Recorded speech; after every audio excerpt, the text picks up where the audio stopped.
Viewers আসসালামু আলাইকুম, যে যেখান থেকে আমাকে দেখতেছেন, আমি আজকে নাজমুল হক। আমার পক্ষ থেকে আপনাদের সকলকে জানাই আন্তরিক শুভেচ্ছা অভিনন্দন। ভিউয়ার্স, আপনাদেরকে আজকে একটা রিয়েল জিনিস দেখাবো। ইন্ডিয়াতে এসে আপনাদেরকে একটা পাহাড় দেখাচ্ছি। এই পাহাড়টা হচ্ছে শুধু একমাত্র পাথরে গড়া পাহাড়। তো দেখতে পাচ্ছেন এই যে পাথরে গড়া একটা বাড়িও আপনাদেরকে দেখিয়েছিলাম, এখন আপনাদেরকে দেখাবো রিয়েল পাথরে গড়া পাহাড়। সো এই যে দেখতে পাচ্ছেন একেবারে পাহাড়ের পাথর পাথর, যা অ্যাকচুয়ালি আপনাদেরকে কি বলবো, এই যে দেখতে পাচ্ছেন এটা একদম পাথর। সো বাড়ি দিলেও সেটা ভাঙবে না। তো আপনাদেরকে দেখাচ্ছি, দেখতে পাচ্ছেন।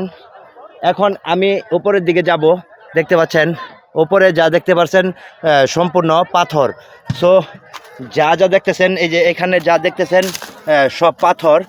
সো অ্যাকচুয়ালি আমাদের বাংলাদেশে দেখেছি যে কক্সবাজার কিংবা বিভিন্ন জায়গায় পাহাড় ধসে পড়ে দেখেছি এবং কি হাজারো মানুষ পাহাড়ের অত্যন্ত অঞ্চলে যারা বাড়িঘর করে আছে, বসত বাড়ি, দেখা গেছে পাহাড় ভেঙে ওদের উপর পড়ে দেখা গেছে অনেক মানুষ দুর্ঘটনার শিকার হয়েছে। সো দেখতে পাচ্ছেন এইখানে হাজারো বৃষ্টি ঝড় বাদা আসলেও এই পাহাড় কখনো ধসে পড়বে না, কারণ এটা হচ্ছে পাথরে গড়া পাহাড়। সো অ্যাকচুয়ালি আপনারা দেখতে পাচ্ছেন বিভিন্ন পর্যটক এবং কি বিভিন্ন ভাই বোনেরা এখানে আসছে আনন্দ ভ্রমণ করার জন্য। সো অ্যাকচুয়ালি পৃথিবীতে অনেক সময় দেখা যায় যে ঘোরা এবং কি দেখার অনেক কিছু বাকি থাকে। সো দেখতে পাচ্ছেন অ্যাকচুয়ালি এটা হচ্ছে রিয়েল পাথর। সো একদম পাথর। হ্যাঁ, আমাদের বাংলাদেশে মা বোনেরা যারা দেখা গেছে যে মরিচ কিংবা রসুন আদা পেঁয়াজ বাটার জন্য পাটা ব্যবহার করে, সেটা হচ্ছে এই পাথরের যে একটা পাটা, দেখা গেছে আপনার 100 বছর ইউজ করার পর আপনার কিছু হবে না। সো দেখতে পাচ্ছেন আমি উপরের দিকে যাচ্ছি। অ্যাকচুয়ালি পাহাড়ে ওঠা যে কতটুকু কষ্টকর, সো যারা উঠে তারা একমাত্র বলতে পারে। এই যে দেখতে পাচ্ছেন একটা পাথর।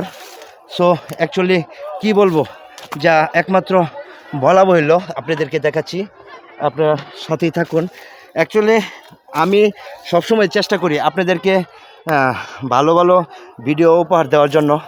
আর আমি সবসময় আমার কাছে একটাই জিনিস ভালো লাগে, পছন্দীয়, যে সেটা হচ্ছে বিভিন্ন জায়গায় ঘুরতে যাওয়া এবং কি বিভিন্ন প্রাকৃতিক দৃশ্য তুলে ধরা।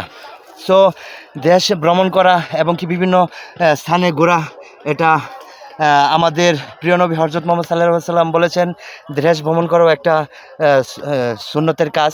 তো সো দেখতে পাচ্ছেন এই যে আমি কত উপরে, দেখতে পাচ্ছেন এখন পর্যন্ত পুরো পাহাড়ের উপরে উঠতে পারি নাই, কারণ এখন পর্যন্ত অনেকটা উঁচু পাহাড়, যা বলা বলল আকাশ ছুঁই ছুঁই অবস্থা।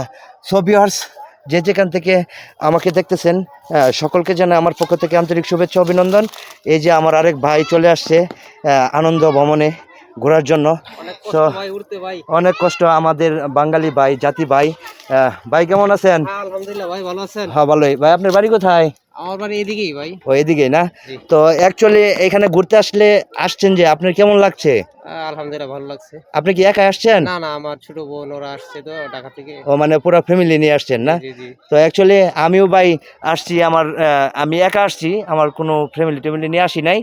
সো আপনাকে পেয়ে আমার কাছে অনেক ভালো লাগছে ভাই। আমার বাড়ি হচ্ছে ময়মনসিংহ গফরগাঁও। আচ্ছা আচ্ছা। তো আপনার জন্য দোয়া রইল, সবাই ভালো থাকবেন, আপনার ফ্যামিলি নিয়ে সুস্থ থাকবেন। আপনার জন্য দোয়া রইলো ভাই, আমার নানির বাড়ি গফরগাঁও। ও আচ্ছা আচ্ছা আচ্ছা, ঠিক আছে, তাহলে তো আপনি আমার দেশের আত্মীয় হয়ে গেছেন। জি জি। সো ভালো থাকবেন, সুস্থ থাকবেন। আসসালামু আলাইকুম। ইনশাআল্লাহ। আসসালামু আলাইকুম। ওয়ালাইকুম আসসালাম।